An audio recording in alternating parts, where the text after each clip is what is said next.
Yesterday, the entire financial world revolved around one question, and it had nothing to do with Iran. Which version of Trump's new Fed chair, Kevin Warsh, was going to show up to his first ever interest rate announcement and press conference? OG Inflation Hawk Kevin Warsh, or the guy who's willing to say whatever Trump wanted to hear to get him the job? I'm Democratic strategist Kobi Tirey. This is a solo mini episode of Is It Bad for the Economy? Usually I'm joined by my co-host, the anonymous banker Bill, who's doing some great work at a bank you've definitely heard of. He lets us know what bankers really think about Trump's economic policies behind the scenes. Thank you for all the great feedback we got in our last episode with Wall Street trade reporter Gavin Bade. Go check that out. Is It Bad for the Economy? Still a bi-weekly podcast. We're promising you one full-length episode with both me and Banker Bill every other Wednesday, but I'm trying to see just how close to weekly we can get by publishing these mini episodes on off weeks. Today, I just wanted to let you know what Banker Bill and I thought about Kevin Warsh's first Fed chair meeting. First and foremost, when will someone ask Kevin Warsh about his mention of the Epstein files? He's on a list of guests to the Christmas party in the Caribbean, staying with a redacted name. We need to know who Warsh was staying with and whether he attended that Epstein party. I'm not going to stop asking this question just because Warsh has been confirmed. If anything, we need to know more now. But let's get back to the economics. If you're new here, welcome. Here's what's at stake. Trump wants the Fed to lower interest rates to run the economy hot. That would send inflation skyrocketing even more than it already is. So to that end, yesterday's big news was that Trump didn't get his interest rate cut. Hallelujah. That was expected. The latest inflation and unemployment numbers made a cut almost unthinkable. And of course, Warsh is just one of 12 votes. So even if he had gone full sycophant mode, he wouldn't have been able to cut rates all by himself. But I am pleasantly surprised to be able to report that Warsh did not, in fact, go full sycophant mode, and the vote to hold interest rates pat was unanimous.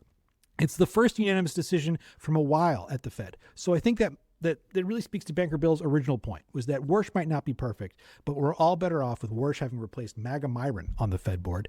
And MAGA Myron's still out here talking about cuts. Trump's reaction? It's all right. Whatever.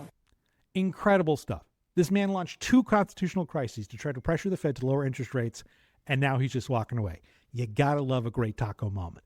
My overall takeaway from this press conference was extremely cautious optimism. Warsh didn't vote to cut. That was the most important thing. He is not an assassin that Trump has sent to take the economy down from the inside, and I am relieved. Maybe Warsh is playing the long game, but this is not the worst case scenario. I seem to be the only one with a positive takeaway. I'm sure you're as shocked as I am by that. I have been ragging on Warsh all year long, and it might have more to do with the fact that my expectations were underground. Some folks in Trump world were saying that Trump was once again duped because Warsh didn't get the cut. This is something to keep an eye on, but even I assume that this is going to fizzle out. The Trump Fed pressure campaign is essentially over. Trump got his guy. The adults in the room have taken over, but let's not take that for granted. If that changes, I will let you know. The main reaction to Warsh seems to be that this guy needs to be taken down a peg.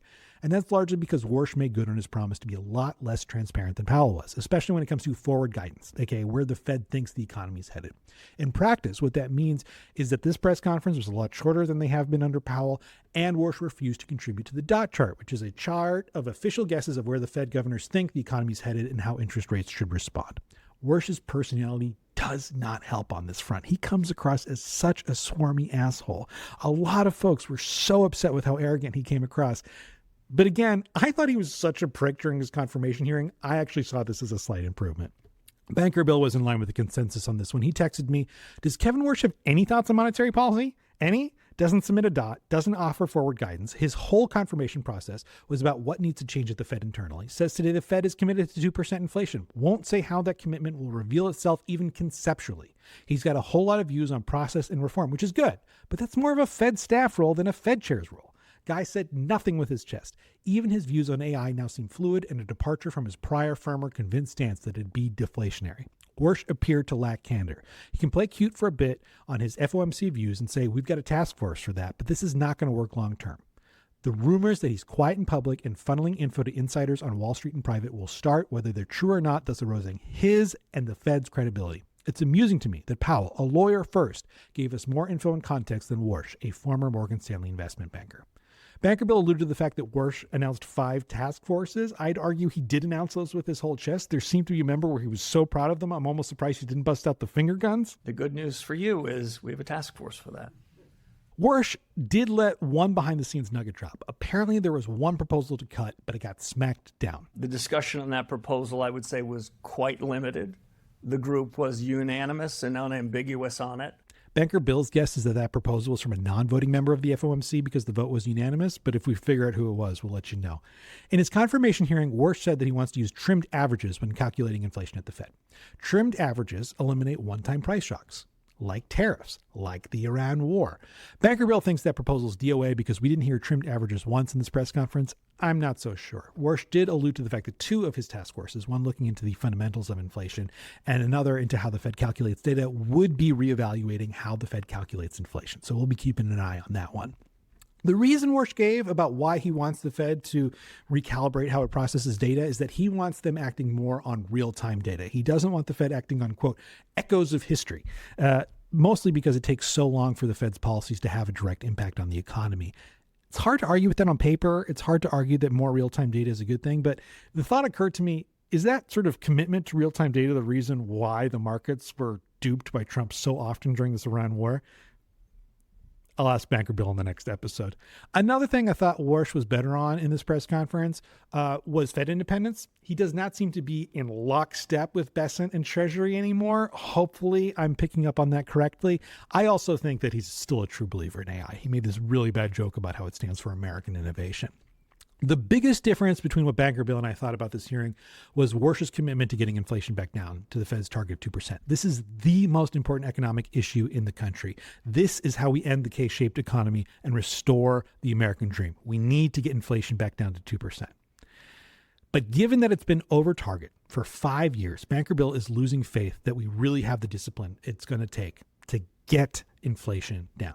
Banker Bill said, the Fed does not want to be responsible for pushing UE above 9% in order to curb inflation driven by supply and fiscal shocks. No one here is a Volcker today. I would not hike either. But when inflation is above target for 5 straight years and under multiple presidents and Fed chairs, it seems that confidence in curbing inflation is waning. At least rhetorically, I had a very different takeaway. Warsh was given explicit opportunities to soften or abandon the 2% target in this press conference. He did not take the bait.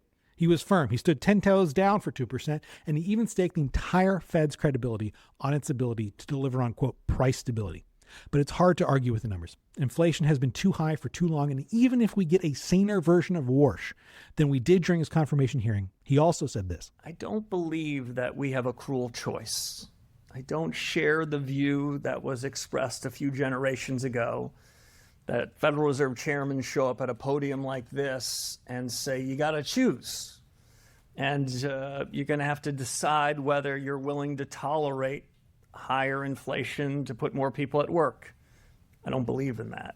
What I believe is if we do our job, we can make strong growth, low prices, and strong employment mutually compatible. I asked Banker Bill if that was an optimistic hot take or just straight up delusional. His response, good luck, bruv. We've achieved this twice in the 50s and the 90s, and it was because the government had its shit together. Otherwise, yeah, that's the choice, low inflation or high unemployment. Look at your predecessors. But Warsh also reaffirmed that he believes, I've said for years, inflation is a choice. You bet it is. Kevin, AI isn't a magic wand you'll be able to wave any minute now to magically erase inflation. Changing how the Fed calculates it is not going to make it go away either. You need to make the hard choice. Get inflation down.